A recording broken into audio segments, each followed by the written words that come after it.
Hey guys, तो आज का टॉपिक है सेकेंडरी ड्रोनिंग। इसको हम लोग जो है पोस्ट इमर्सन सिंड्रोम या नियर ड्रोनिंग में बोलते हैं, और ऐसे क्यों बोलते हैं वो हम आगे देखेंगे। तो सेकेंडरी ड्रोनिंग में क्या होता है कि इंसान अगर डूब रहा होता है और उसको बचा लिया जाए, मतलब उसको डूबने नहीं दिया जाए, person is rescued from the droning. तो उस केस में क्या होता है, क्योंकि वो लंग्स में तो वाटर एंटर किया ही है, तो उसको रेस्पिरेटरी डिस्ट्रेस तो होगा ही। लेकिन क्योंकि उसको मतलब बचा लिया गया है, तो उसका सडन डेथ नहीं होगा। तो होता क्या है कि वाटर जो लंग्स में एंटर किया उसकी वजह से 1 से 2 दिन के अंदर उसको कुछ कॉम्प्लिकेशंस आता है और उसकी वजह से डेथ होता है। इसलिए इसको नियर ड्रोनिंग बोलते हैं, मतलब कि वो इंसान अबाउट टू ड्रोनिंग था, मतलब वो मतलब डूबने ही वाला था, इसलिए नियर ड्रोनिंग। और पोस्ट इमर्सन इसलिए बोलते हैं क्योंकि इमर्सन मतलब क्या होता है, डूबना। तो डूबने के बाद का पोस्ट मतलब उसके बाद का जो भी सिंड्रोम है उसको हम लोग ये बोलेंगे। इसमें होता क्या है वो हम लोग देख लेते हैं।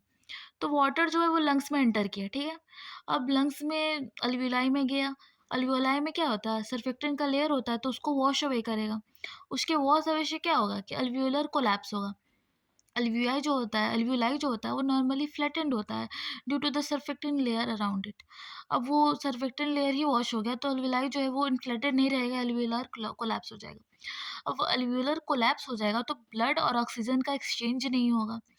इसके वजह से हाइपोक्सिया होगा क्योंकि ऑक्सीजन ही नहीं रहेगा। फिर सेरेब्रम को भी ऑक्सीजन नहीं जाएगा, जिसको सेरेब्रल हाइपोक्सिया बोलेंगे। और एट द एंड क्या होगा, हाइपोक्सिक इस्चेमिक इनकैपुलोपैथी, ठीक है। तो मतलब इसका कॉम्प्लिकेशन जो 1 से 2 दिन के बाद अकर होता है। दूसरा कॉम्प्लिकेशन क्या है कि वाटर एंटर किया, अब वो फ्रेश वाटर हो या सॉल्ट वाटर हो उस पर डिपेंड करता है।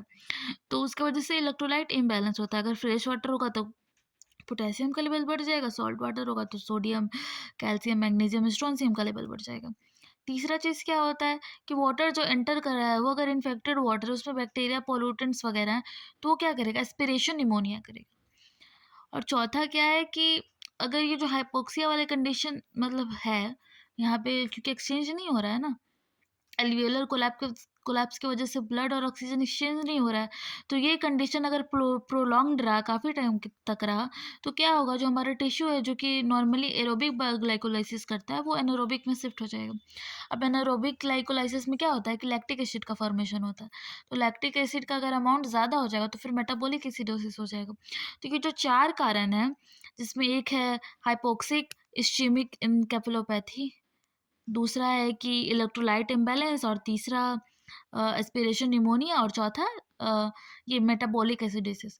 तो इसके वजह से डेथ होता है, यानी कि 102 दिन के बाद में डेथ होता है।